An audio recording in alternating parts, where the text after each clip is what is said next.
네, 안녕하세요, 여러분. 오늘은 제4절 사회제도와 관광, 사회제도와 관광에 대해서 설명을 드리겠습니다. 이 사회제도 관광에서는 우리 기본적으로 다 잘 알 수 있는 가족과 관광이라는 게 나온다. 가족과 관광. 그래서 보시면 가족은, 그죠? 가족은 모든 사회에서 공통적으로 발견되고 있는 보편적 제도에서 한 사회 내의 가장 기본적인 단위다. 우리가 지금은 이전에 옛날에는 핵가족이 아니라 이 할아버지 할머니들과 같이 사는 다가구 중심으로 되어 있습니다.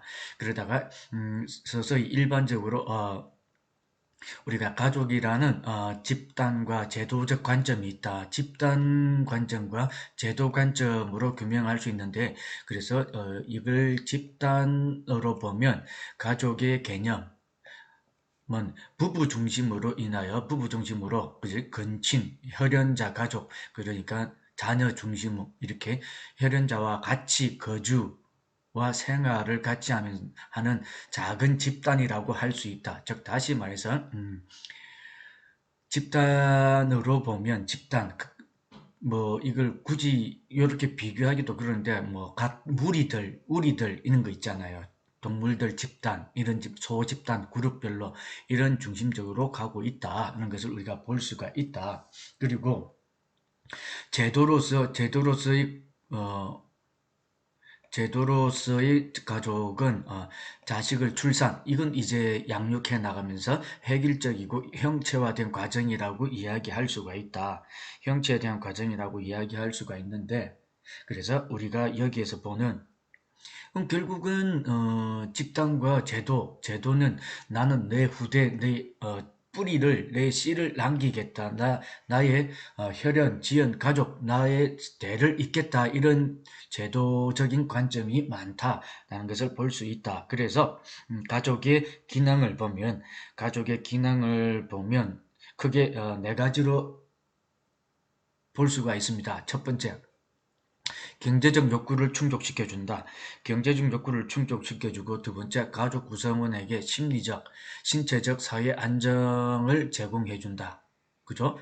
세 번째는 어린이를 양육하고 어머니들이 양육하고 사회화 기회를 제공하고 그 사회 문화 일치하는 가치관이나 행동 양식을 학습하게 된다. 그래서 지난번에 간단하게 설명드렸습니다. 학습에는 대리학습과 모방학습이 있다. 그죠?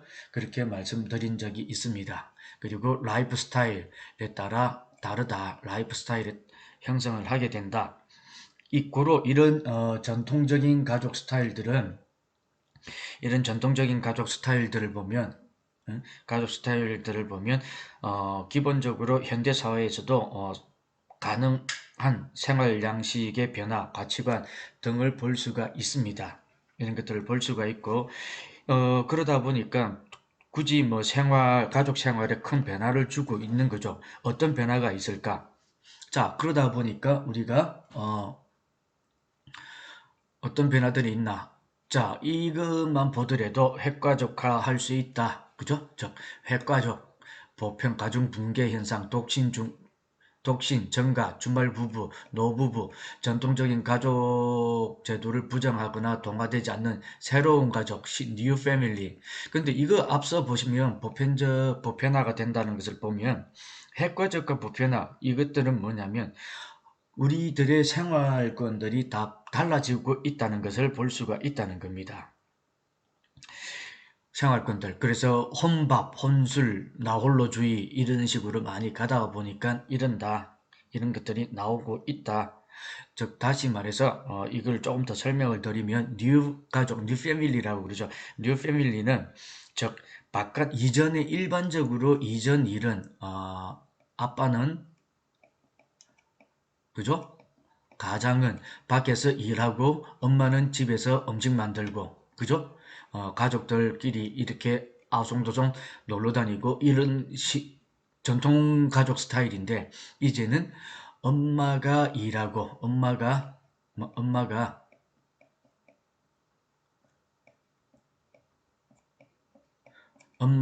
뉴가족 시대 엄마가 일하고 아빠가 집안일하고 이런 근로와 노동 이런 것들에서 바뀌어가는 것, 그리고 좀 더 우리들은 자라면 나 홀로 이렇게 나간다는 것을 볼 수가 있다. 그래서 미리 뭐 이렇게 굳이 이런 것들을 따지지 않더라도 유연하게 우리가 이런 것들을 볼 수가 있습니다.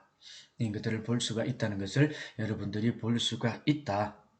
그래서 그러다 보니까 단란한 가족, 휴가, 주말여행, 휴양, 식도락, 국내외 발전하고 있는 것. 좀 아마 여러분들이 이제 컸기 때문에 20세가 되어 가고 있고 하기 때문에 주말여행, 가족들과 가족 주말여행을 잘 갈까? 아마 가지 않을 것 같은데 친구들하고 이렇게 어울리는 게 더 낫다는 거죠. 이 주말 여행이나 휴가 가족들 간의 여행은 초등학교 다닐 때나 따로 다니지 이제 그러면 안 간다.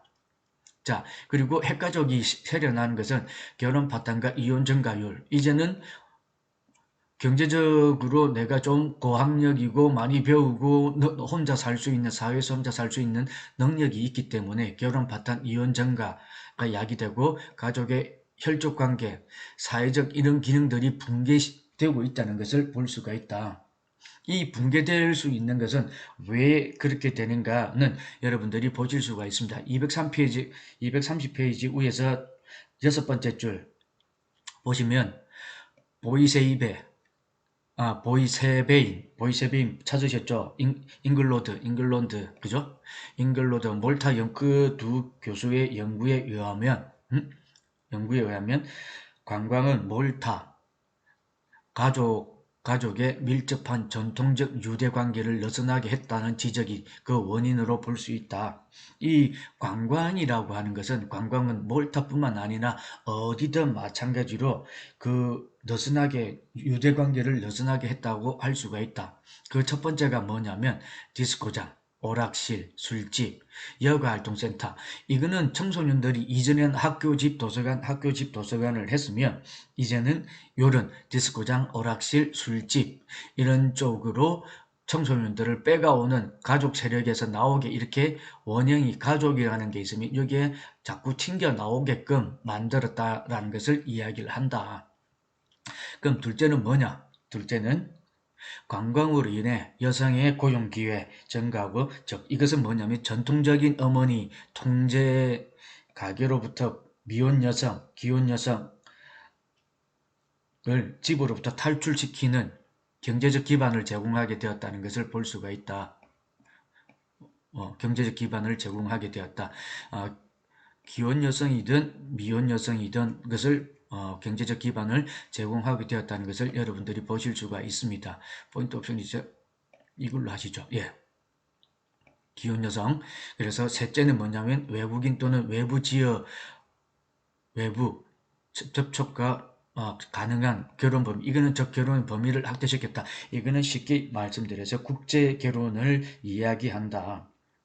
국제결혼 다문화 가정을 확대시키고, 국제결혼이다 보니까 다문화 가정을 확대시키고 외국인과의 결혼을 함으로써 상대국 타국의 문화를 배우게 됐다는 것도 우리가 볼 수 있다. 그래서 우리가 결혼을 해서 한국에서 거주할 수도 있고 또는 외국으로 나가서 거주할 수가 있기 때문에 그 나라의 문화를 배울 수 있고 또 우리나라 문화를 전파해 줄 수 있는 이런 가족 간의 유대관계가 생겨나기 시작했다는 것을 여러분들이 보실 수가 있습니다. 자, 두 번째로서는 보면 아시겠죠? 종교와 여행, 종교와 관광으로 볼 수 있다. 특히 종교는 기본적으로 문화적으로 보편적인 현상이다. 그래서 우리나라 종교는 꽤 많이 있죠. 꽤 많이 있습니다. 즉 보시면 종교 제도가 모든 사회가 명백하게 가지고 있다. 우리나라처럼 이렇게 종교 가지고 싸우지 않는 나라는 없다고 볼 수 있습니다. 즉 종교 행위가 언제부터 시작되었는지는 정확하게 파악할 수는 없으나 인류학 근거는 적어도 10만 년 전 종교가 있었다는 것을 암시한다라는 것을 볼 수가 있습니다. 그래서 이런 것들은 뭐냐면 이 종교 문제를 가지고 한편으로 보면 이러한 오랜 역사와 더불어 각 종교의 주요 성지, 그죠? 이런 종교 지도자들이 있기 때문에 신도들이 신앙심을 가지고 성지 순례 차원에서 가기도 하고 관광이 전통적으로 이어지기도 한다. 즉 다시 말해서 종교를 가지고 관광 상품을 만들기도 하고 또는 종교 전통적으로 나는 관광이 아닌 성지 순례의 목적을 두고 간다라는 것들을 볼 수가 있다. 그러다가 보니까 이제는 일반 관광자들에게도 관광자원, 매력적 역사 가치, 종교적 경외심 등등으로서 자리 잡은 지 오래됐다고 볼 수가 있습니다. 그래서 종교는 관광과 접목되어서 21세기 국제 규범을 창출할 수 있는 힘이 있고 지구촌 문화와 다양한 종교의식, 종교 발상지 순례, 종교 행사 등이 관광 상품화가 되어서 관광자에게 매력 요인으로 등장시키고 있다는 것을 알 수가 있다. 그래서 여러분들이 보시는 게 예루살렘, 베드로 성당, 바티칸 시티, 그죠? 대탑, 부타가야 등등으로 이런 곳들을 우리가 갈 수가 있습니다. 볼 수도 있고.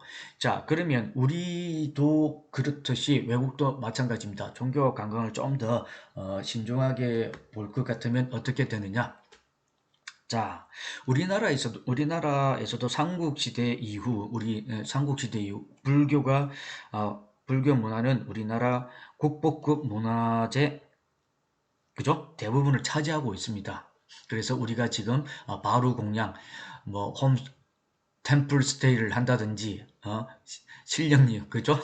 신령님 이쁘죠? 언덕기, 금도끼를 주셨으면 더 좋았을 텐데, 이런 국보급 문화를 차지하고 있고, 이렇게 조선시대의 중심이 된 유교 문화는, 이는 유교 문화들이죠.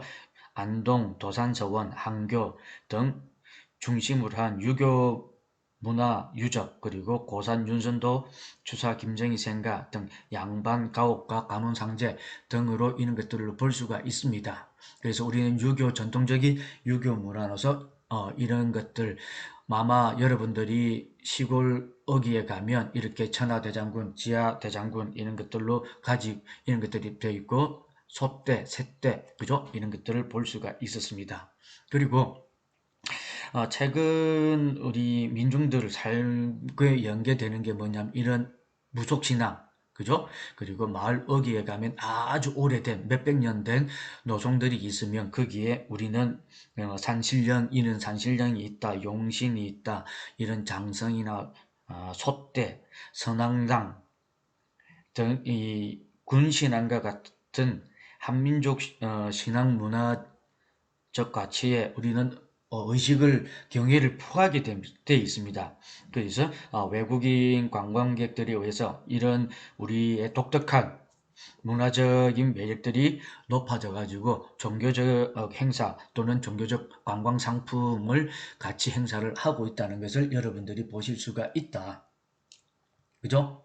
이런 것들로서 우리 이런 조금 더 발전하다 보니까 템플 스테이를 하게 되고 이런 디지털 시대에 맞춰서 용이 하늘을 3D로 해서 하늘을 날아다니는 이런 것들을 볼 수가 있습니다. 아무래도 우리는 아직까지 유교 문화가 조금 더 뿌리 깊게 내리고 있다는 것을 여러분들이 보실 수가 있습니다. 보실 수 있고, 다음은 교육과 관광에 대해서 설명을 드리겠습니다. 교육과 관광은 뭐냐면 어떤 의미에서 교육은 사회화의 한 측면이다라고 이야기한다. 그러면 사회화라는 게 뭐냐? 사회화라는 게 뭐냐? 개별적인 문화, 개인적, 그죠? 개인 문화의 성원으로 개인에게 적절한 태도, 가치, 행위를 학습하는 과정이다라고 이야기를 한다. 그래서 이런 과정들은 뭐냐면 인생의 과정, 우리가 살아가는 데 있어서 인생의 과정들을 보고 배우고 한다는 겁니다. 그래서 교육과 관광의 접목은 하면 어떻게 되느냐면 교육관광, 그죠? 교육 플러스 관광, 그러면 교양 플러스 관광, 그렇게 교양관광으로 볼 수가 있다는 것을 여러분들이 아실 수가 있다. 그래서 뭐 우리가 이런 교육관광은 우리가 이렇게 유학을 가서 외국인과의 그들과의 접촉 나름대로 볼 수가 있고, 음악 플러스 관광 가질 수도 있고, 그죠? 어학연수, 음악연수, 디자인, 어떤 음악 키보드를 할 것인가, 이런 디자인 연수 등으로도 볼 수가 있다. 그죠? 그래서 교육관광, 특정 분야에 대한 배움 목적을 충족시킬 수 있는 경험여행, 이런 것들로 볼 수 있다. 내가 좀 부족하니까 가서 더 배우고 오겠다라는 것들을 여러분들이 보실 수가 있다. 아마 이렇게 보시면 되실 것 같습니다. 그리고 사회의 한 측면에서 교양관광은 뭐냐? 교양관광은 신이 인간에게 준 자연자원과 선조님, 우리 조상들이 남긴 정신적, 물질적 문화유산을 직접 보고 체험하고 견문을 확대하고 교양 향상을 도모하는 여행이다 라고 이야기한다. 그래서 여러분들이 아마 처음에 했을 때 2주차의 교양도서, 그죠? 교양도서 읽고 독후감을 하라라고 과제가 나간 적이 있습니다. 이런 것 때문에 이야기를 했는데, 지금 우리가 변수가 생겼죠. 변수가 생겨서 오프라인에서 공부를 하는 게 아니라 온라인에서 공부를 하다 보니까 제가 이걸 왜 해야 되는지를 설명을 못했습니다. 설명을 못했고, 그래서 그러다 보니까 여러분들도 혼돈이 생길 거고 해가지고, 그거는 오프라인에서 하겠다, 잠정 중단시켜 놓은 상태입니다. 잠정 중단시켜 놓은 상태다. 자, 그럼 다시 우리 교양 과정으로 가서 보면, 교양은 뭐냐면 우리가 초중고에서 야외 소풍 가죠. 소풍 가면 여러분들 이전에 저희 때는 뭐 소풍을 간다 안 간다, 나는 가겠다 안 가겠다라는 친구들도 있었습니다. 이게 다 교육입니다. 다 교육이고 야영 활동, 그죠? 아마 야영 활동에 보이스카우트, 걸스카우트 해가지고 해양소년단, 여러분들이 많은 것들을 보고 했었을 거라고 본다. 수학여행, MT, 대학에 와서 MT, 이런 단계들을 거친다. 초중고 소풍에서 야영 활동, 그 다음 수학여행, 그 다음 MT, 이런 단계별로 해서 우리가 배울 수 있다는 것, 그리고 단체 생활, 조직 생활을 보고 배울 수 있어야 되고, 보고 배울 수가 있다는 것을 여러분들이 충분하게 이해하셔야 된다는 것을 설명을 드리겠습니다. 그래서 18세기, 19세기에 걸쳐서 유럽의 귀족, 시인, 문호 등 지식과 견문이 넓히기 위해서 유럽의 여러 나라를 순례하고 그들의 자녀에게도 자연 탐방, 그리고 타국 문화를 접하고 공부하게 함으로써 교양을 향상시키기 위해서 여행을 했다라고 이야기를 한다. 그러다 보니까 아무래도 우리 외국 친구들, 우리 한국에 지금 들어와서 활동하는 친구들 보면 대부분 그러죠. 자기네들은 고등학교 졸업하고 독립했다. 고등학교 졸업하고 독립을 해서 우리는 이렇게 살고 있다, 이야기를 합니다. 그렇지만 우리는 아직까지는 부모님 그늘 밑에서 지내고 있는 것을 볼 수가 있습니다. 그래서 조금 더 우리는 이제 넓혀가서 스스로가 할 수 있게끔, 지낼 수 있게끔 해야 된다는 것을 설명드리겠습니다. 결국은 우리 4절은 뭐냐면 사회제도와 관광에 대해서 알아봤다. 그래서 그 첫 번째가 가족과 관광, 그죠? 가족과 관광에 대해서 설명을 드렸고, 가족이라는 게 뭐다? 가족은 이런 울타리 안에서 집단과 제도로서 나눌 수 있는데, 그죠? 집단과 제도로서 볼 수 있다라고 이야기했습니다.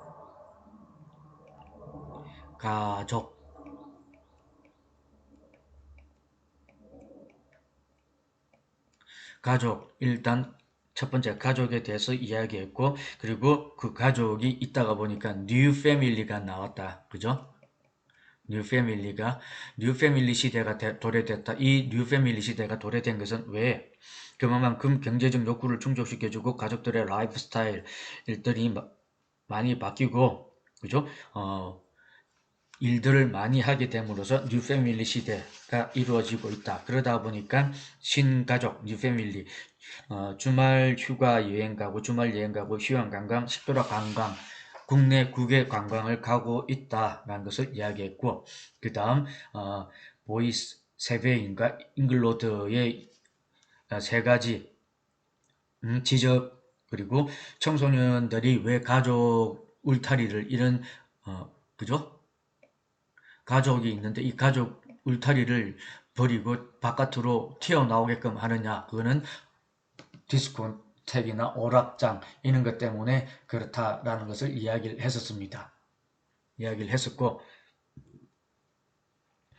다음 두 번째로서는 전통적인 어머니의 통제 가정으로부터 벗어난다. 미혼이든 기혼 여성이든 남성이든 벗어나고 하기 때문에 그렇다라고 이야기했죠. 세 번째는 외국인들과 국제결혼, 그죠? 국제결혼을 하다가 보니까 다문화 가정을 이루고 다문화에서 서로 각 나라의 문화를 보고 배울 수 있다. 그래서 신혼부부 이렇게 해외 거주함으로써 문화적 차이와 거리에 의해서 가족 간의 우리 유대는 우리 지금 전통적인 유대 관계는 약해지고 있지만 해외적인 문화는 점점 좋아지고 있다. 그 두 번째는 종교와 관광이라고 그랬다. 종교와 관광은 언제부터 시작됐는지는 모르겠지만 종교 지도자들과 신도 그리고 성지 순례 전통적인 가치, 전통적인 가치를 가지고 다닌다. 그래서 지구촌은 매우 다양한 종교를 가지고 있다.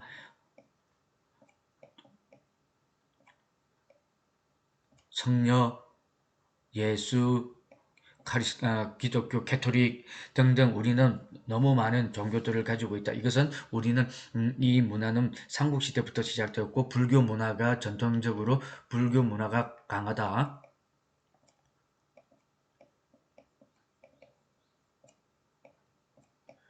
불교 문화가 강하다라고 이야기를 했었습니다. 그죠? 그리고 우리는 그 다음 유교 중심이다. 유교.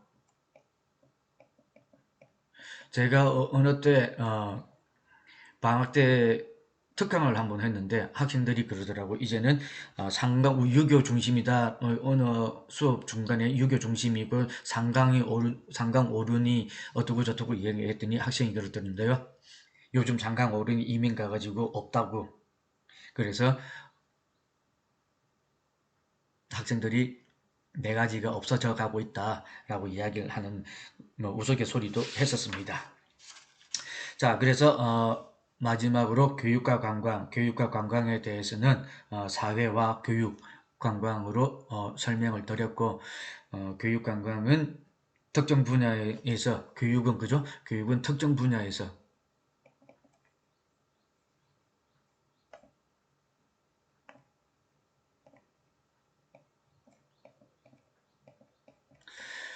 교육은 특정 분야에 필요한 것을 채우기 위해서 유학을 가고 이민을 가고 하는 관광이 있고, 교양 관광은 우리 자연관광과 선조님이 남긴 것, 정신적, 물리적으로 이런 것들을 보고 배우고 하기 위해서 한다라는 것을 이야기를 했었습니다. 그래서 대부분 보면 우리나라도 마찬가지지만 외국에서도 유럽 귀족들, 이런 시인들, 문호들, 그 사람들이 지식과 경부를 넓히기 위해서 여러 나라를 공부했다. 그리고 우리 교재 232페이지 밑에서 세 번째 줄 보면 이러한 예는 신라 시대의 하랑도, 그죠? 하랑도 나왔죠? 하랑도들이 명산 대첩을 찾아 심신을 수령하고 호연지기를 길렀다라는 것을 찾아볼 수 있다.